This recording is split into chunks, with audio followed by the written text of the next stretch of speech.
Hello everyone and welcome to a new video, and this is the Jason's Autos end of year video 2021.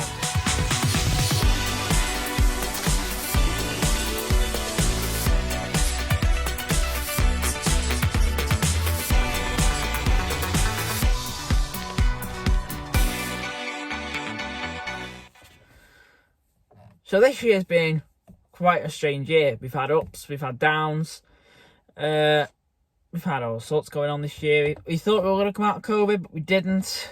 Now Omicron's hit. So, yeah. But that hasn't stopped the YouTube community from doing their thing. Obviously me, this S-Class, my 300 TE, my ML500, still been going strong. And my Fiat 500, of course. Can't forget that. So, yeah. Let's get started. So, January 2021, after I filmed the 2019-2020 year review, I did a video on my ML500. Basically, it broke. For the first time in our owning it, it's actually broken. And it was during a time where there was a lot of snow in the UK, so we needed windscreen wipers, and they had gone wrong. Basically, the wipers were the motor had exploded, so they literally exploded. So basically, it needed a new wiping motor putting in, but I had a new one in, and it's been fine ever since. And that ML500 has been one of the most reliable cars that we've owned. Every time you get in it, you know it's going to start. You know it's going to get to where you're going, even though it might drink a bit more fuel. But it's a good car. Moving on, we have my 2008 Fiat 500. I made a video on it, just showing you around it. I do like that car. That is a cool car. It has lowered suspension, has an ECU tune, and it's a diesel, so it's got good low end torque. So when you put your foot down, it does shift. Basically, recently that car's had some work done to it. It's had a new wheel bearing. It's had an oil and filter, just general things do. It's had obviously preventative stuff. Also, that car, when we bought it, the speakers were a bit rubbish. So I found and it was really hard to find a replacement set of speakers for that car. I found a set just after we bought it. I found a set, but for some reason the order got cancelled. Apparently it was because they were missing, it said. Then I found another set, but I'd ordered the wrong ones. They were for the back. And finally, now, I actually found a set. I found a pair of front speakers for a Fiat 500. Found them, plugged them in, and they worked. And that car, the sound to me like that car is actually quite impressive, especially when you're coming through a car with really blown up. Literally, the speakers are blown up. And judging by the fact that there's big holes in the door, I think what's going on is someone's had a big sound system in that Fiat. And basically, there's all sorts of mad soundproofing in the doors, which really help with insulating the car. So it does warm up quite quickly, and also it's quite quiet in there for like a Fiat. It's not on S-Class, it's not this level of quiet, but it's quite good. So that was quite good. Putting them in, and it's absolutely excellent, that car. So yeah, I had them repairs. So yeah, moving on. The Suzuki X90, that video. I did not realise that video was done as well as it has. It's got over 1,400 views, which is quite cool. That's my second most viewed video on the channel, which is quite cool actually, for me anyway. I basically show you around the car and show you all the features. I don't get how it worked. Like, it's either a two-door sports car, like it's like an MX-5 or you can get a four-wheel drive, and it's like an MX-5 with a Honda CR-V. Weird, but I don't know how it works. But it clearly did, even though now there's not many of them left. Turn that off. Yeah, there's not many of them left, which is why in the title I put it's rare. Then quite a good video to quite out video. My old W220 Mercedes-Benz S-Class. The jacking points rotting through. Basically, how I found out about that was the ABS light was on, and basically it was the reluctor ring on the back of the hub, which the ABS sensor would pick up on. And basically, if you went over a bump, the ABS sensor didn't like it. Also, you'd feel the ABS trying to work through the brake pedal. And also, the power steering just went off because it cannot pick up speed. And the steering on that car is speed assisted. It's the same on this S-Class. Anyway, so we lift the car up. I get in the car to turn the wheel. I shut the door and rust falls from under the car. Have a look under. And literally you can see loads and loads of rust. I'm like, what? Whoa. So, and at this point, the hub was off the car. Because the plan was to take it to work and get it off and put it on with a hydraulic press. And then the next day, put it all back together and everything be fine again. But no, that is not what happened. Basically, we had to, as fast as possible, get that hub back on that car and the wheel back on and get it back on the floor before anything happened. So yeah, that car is now in a scrapyard. Actually, we've had a phone call asking them what the gearbox was like in it. And yeah, basically the gearbox is going to come out of my old S-Class and go in something else. However, I don't know what that is. It could be C-Class, E-Class, S-Class, ML. All the gearboxes fit that. Also Jeeps and other things as part of the Chrysler group. So yeah. My gearbox out of my old S-Class is going to be taken out and given another life. So that's quite cool. Then there was a 4-part series on my Mercedes W124, my 1989 Mercedes 300e. Basically, it needed a couple of things sorted out. Basically, it had the shock absorber needed replacing in the first episode. Actually, on the first episode was an introduction. Then the second episode, we replaced the shock absorbers. Basically, when you drive around in it, go over a bump or something, it was like a fish. It was just all over the road, also went around a bend. It was all over the place. So, replace them. Then the viscous coupling needs to be replaced. Basically, it controls the fan speed. Basically, it wasn't allowing the fan to spin fast enough. So that if you were in traffic or something, the engine would overheat. Now, when you're under the bonnet of the car and you roll up, you can feel the air being pushed to the back of the engine, which is quite cool. And finally, there was a couple of finishing touches that needed doing. Basically, the boots needed a clean out. Also, the rear headrests, like in the back of this, they fall down. They stopped working at some point, but now they've started working again. Now, very weirdly, when sometimes you start the car, they just fall down. Don't know what's going on there. But, yeah, W124 is sort of right. The only thing he's doing now is the gearbox service. Hopefully, the parts we're looking for it. It's quite difficult to find a gearbox service kit for that specific gearbox. But hopefully we can find one. I mean, you can get the same gearbox was put in the 230 CE. So we can find one from one of them. Obviously a 300. I'm not sure about the 500E, but I'm sure that uses a very similar system. So, but yeah. It needs the gearbox service doing. For now, what you have to do is, like, it gets about 2,500 and you back off ever so slightly and it changes gear. Obviously, though, it's quite harsh, not like a Mercedes should be. So, yeah, get that right, and it'll be mint. Also, it's had the front end painted. If you might have noticed in that video, the bonnet was a bit, the lacquer started to peel off the bonnet. The bonnet's been painted now. It looks really nice. So, yeah, the W124, for now, is in a usable state. You can sit in traffic in it now and not worry about overheating. It's quite comfy now with the shock absorbers being right, and the boot doesn't smell.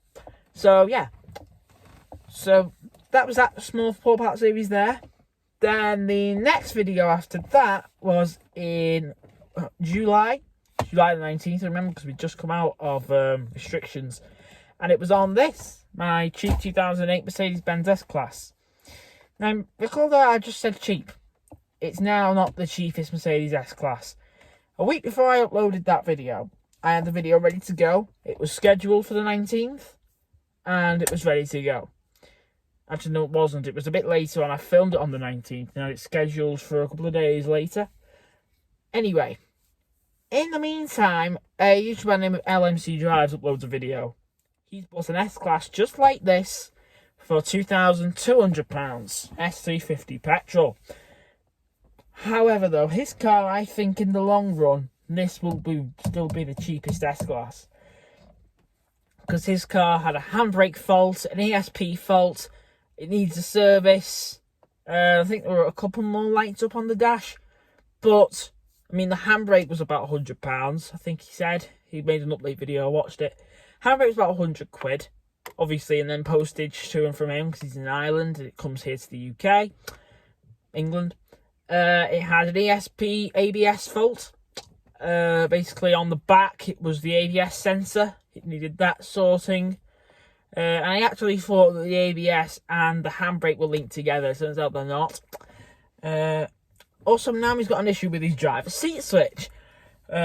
Basically, it would just do things. Basically, if you just drive along, it would just start moving, deciding where you're going to sit. Mine, on the other hand, is still perfectly fine now, after I've replaced it, and the headrest switch is still going strong, even though that was only a couple of weeks ago. Anyway, so, I'm going to look at that again. I've got everything written down on the iPad. So, yeah, cheap S-Class. Yeah, it had the battery in the boot needed replacing. It had it had a couple of trim pieces that needed fitting back onto the car. There was a little cubby here in front of the control stack. That needed refitting, and basically it would stick open or stick shut, and you couldn't really use it. Now it's usable. There was one on the back as well. The cigarette lighter one was hanging off. We found it in the back of this seat. Fitted it back on. It's all good again. Found the steering wheel, didn't I? I mean, there's nothing wrong with the steering wheel that was on it, but the wooden steering wheel is just so much nicer. Also, the car is now done, if I can get the dash to come on, 101,588 miles. So, we've done about 4,000 miles in this car. It was on 98,000 when we bought it back in July. So, yeah. In fact, we're going to link this into the update video that was released afterwards. Basically, it's been fixed. It's had a new throttle body, a new DPF sensor. Put the engine management light out. The steering wheel was mentioned. Also, I mentioned the headrest switch needed replacing, which I've done. Also, did I mention it was snowing? Yeah, it was snowing in that video in November. I thought they were a bit early. Anyway, the only thing that's left to do on this car now is, now it needs 2 tyres on the front because we think the tracking's out. Because when we bought the car, the tyres were like new. Now the edges of the tyres are now bald, like drag slicks. So they need doing. And also, obviously then, when that's done, get the tracking done. Actually, we've got a plan, because obviously the wheels need refurbing. So the plan is to have the car taken to a place which will refurb the wheels, fit new tyres, and do the tracking all in one. Also, that front left wheel there, it's a bit buckled, so hopefully get that fixed as well, which will hopefully fix. There's a slight wobble between 70 and 85. Like, the steering wheel's wobbling and you can feel it, especially in the front passenger seat. So, hopefully fix the buckle, fix the wobble. Right, so I've done the update, and then the last bit there was replacing the seat switch on the car.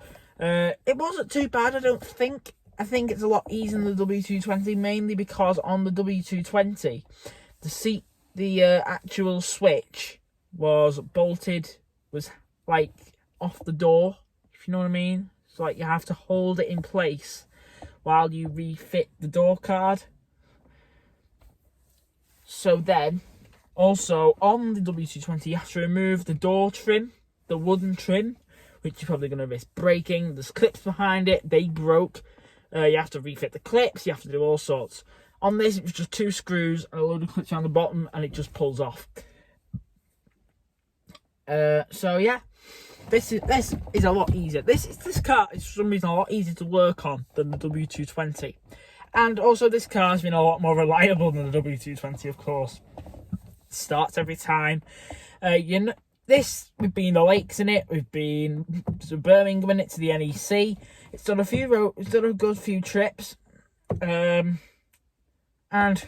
it performed perfect. It's been to Manchester a few times.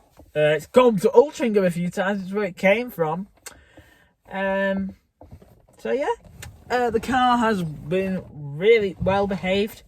We managed to get it to a state where it's usable. It can be a good daily driver, which it has to be now.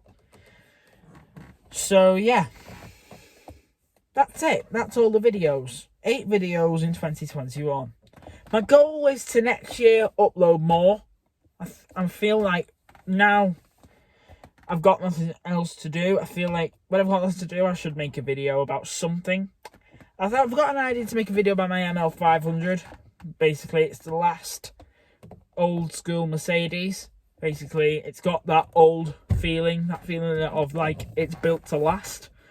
This has got a good feeling of that as well, but when you compare it to the W220 S-Class, it doesn't. Surprisingly, the ML, I feel, is built better than the W220 S-Class. I mean, the S-Class rides well, air suspension and all sorts. However, though, the feeling you get inside it, I don't know.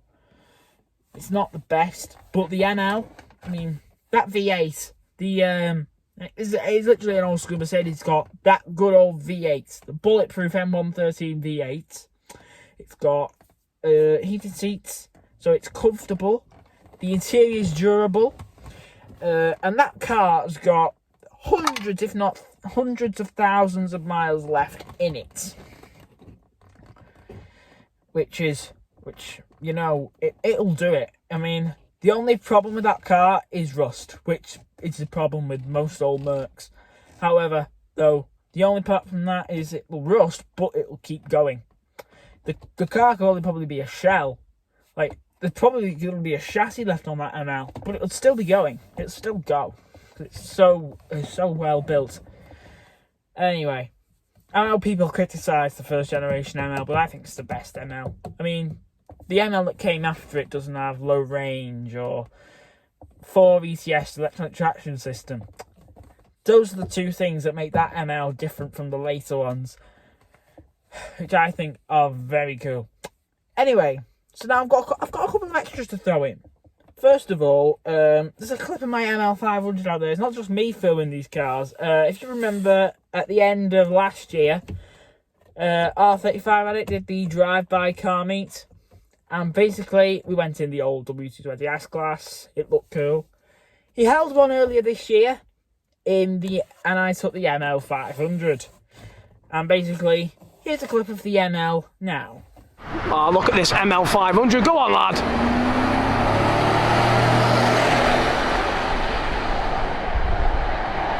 He is on it. So yeah, that ML flying along, looking really good. I'm making a load of racket. Also, I mentioned earlier in the X90 video, it's my second most viewed video. The X19 is my most viewed video. It's pretty much nearly 7,000 views, which is really cool.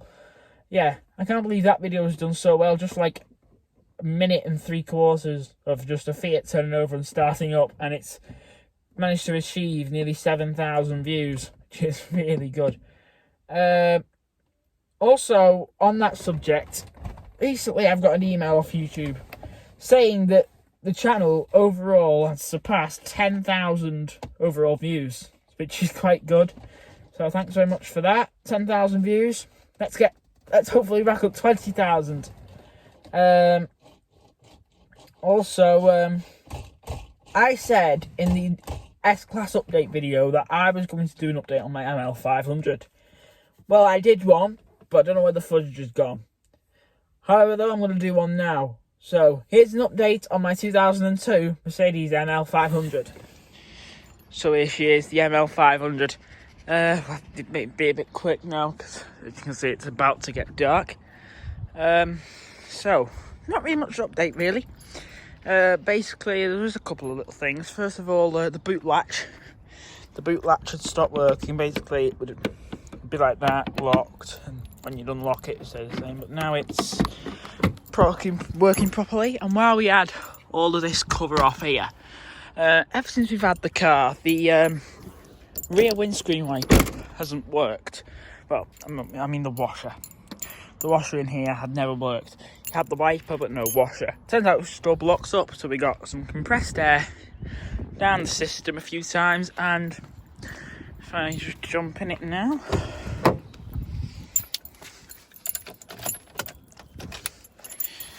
And just get the camera up. There's the S. Press this. There it goes. Perfect. As you see, it's now on 98,891 miles, so it's not far off.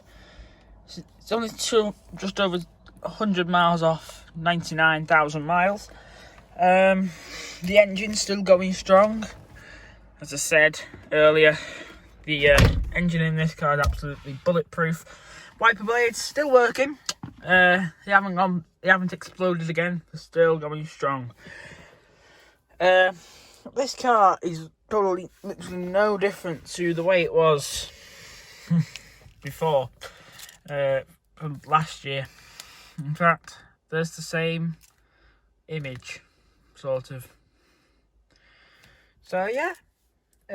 So let's go into the bonnet. Bonnet catches down here.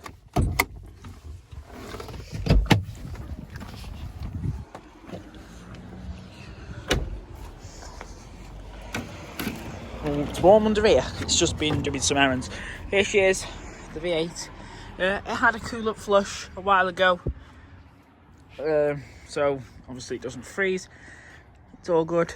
But you rarely actually lift the bonnet on this car. This is the car you can literally just jump in it and it'll go and drive.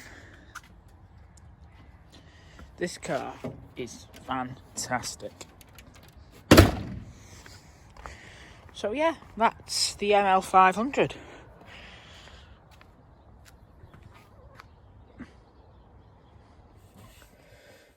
So yeah, that was an update on my ML500.